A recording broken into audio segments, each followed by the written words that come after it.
కర్నూలు నగరంలోని శ్రీచక్ర హాస్పిటల్ వద్ద ఉద్రిక్తత పరిస్థితులు. కల్లూరుకు చెందిన అనిత జ్వరం వచ్చింది అని శ్రీచక్ర హాస్పిటల్లో చేరారు. శ్రీచక్ర హాస్పిటల్ వైద్యుల నిర్లక్ష్యంతోనే తమ కూతురు చనిపోయిందని హాస్పిటల్ ముందు ఆందోళన చేస్తున్న తల్లిదండ్రులు, హాస్పిటల్ అద్దాలు ధ్వంసం చేసిన మృతురాలి కుటుంబ బంధువులు శ్రీచక్ర హాస్పిటల్ వద్ద వాతావరణం చేసుకోవడంతో భారీగా మోహరించిన పోలీసులు, మృతురాలి కుటుంబ బంధువులకు సర్ది చెప్పే ప్రయత్నం చేసిన పోలీసులు తమ కూతురి ప్రాణాలు తీసిన హాస్పిటల్పై చర్యలు తీసుకొని మరొకరి ప్రాణాలు పోకుండా చూడాలంటూ మృతురాలి బంధువులు దాదాపు 4 గంటల సేపు హాస్పిటల్ ముందు మృతదేహంతో బంధువుల ఆందోళన ఎంత చెప్పినా వినకపోవడంతో మృతురాలు బంధువులను పోలీస్ స్టేషన్ కు తరలించిన పోలీసులు మృతురాలి ఫిర్యాదుతో హాస్పిటల్ పై కేసు నమోదు చేసిన కర్నూలు 4వ పట్టణ పోలీసులు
ఏ ఊరు మీది? కర్నూలు అండి మాది. ఎక్కడ ఉంటారు? కర్నూలు కల్లూరు ఎస్టేట్ అండి. నా భార్యది పామిడి. నా భార్య పేరు అనిత.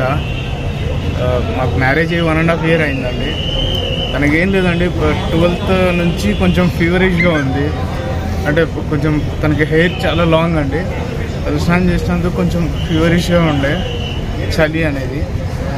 అయిన తర్వాత తనకి కొంచెం ఫీవరిష్గా ఉంటే అప్పుడు మామూలుగా ఉంటుందని చెప్పి వాళ్ళు 2 days నాకేం చెప్పకుండా డోలో అవి వేసుకొని మేనేజ్ చేశారు.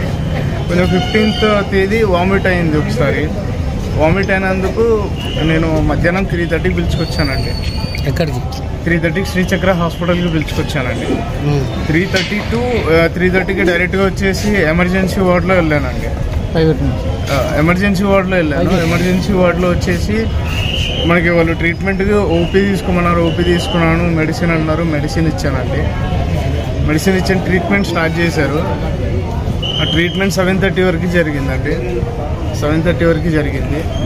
జరిగిన తర్వాత అయిపోయింది. బిల్ అన్నారు. ఓకే, బెడ్కి 500 అంటండి పర్ అవర్ క్యాజువాలిటీలో.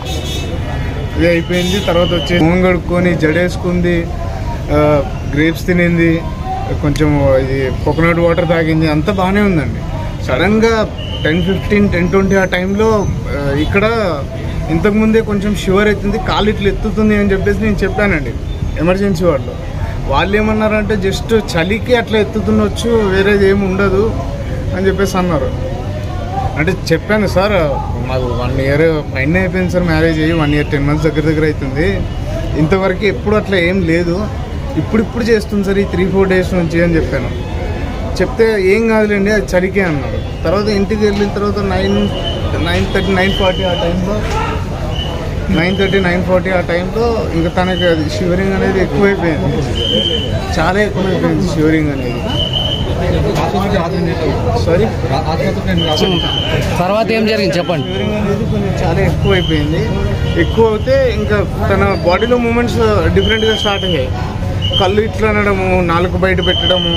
ఇంకా మేము ఏదో భయపడిందేమో ఫీవర్ అన్నందుకు అని కొంచెం పడుకోబెట్టడానికి ట్రై చేసాము. 1 నిమిషంలో ఇట్లా పడుకుంది. తర్వాత ఇట్లా తిప్పంగానే కొంచెం కళ్ళు ఇట్లా అయిపోయి, పెదాలన్నీ ఎండిపోయి, కొంచెం నాలుగు బయటకు వచ్చి కొంచెం డిఫరెంట్గా అనిపించింది. ఇంకా సడన్గా అప్పటికప్పుడు చూస్తే కొంచెం పల్స్ కొంచెం లైట్గా ఉందండి. లైట్గా ఉంది. కన్ను ఇట్లున్నా అంటే దానిలో స్పర్శ లేకున్నా కొంచెం పల్స్ ఉంది. ఉండగానే మేమేం చేసాము, ఎంబడి కార్లో ఎక్కించేసుకొని తీసుకొని వచ్చాము.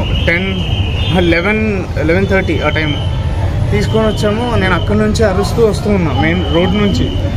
ఐసీయూ షార్ట్ ట్రీట్మెంట్ అని అక్కడ నుంచి అరుస్తూనే వస్తున్నా ఇక్కడి వరకు. ఇక్కడ ఈ బ్యారిగేజ్ చేశారండి, ఇక్కడ ఈ బ్యారిగేజ్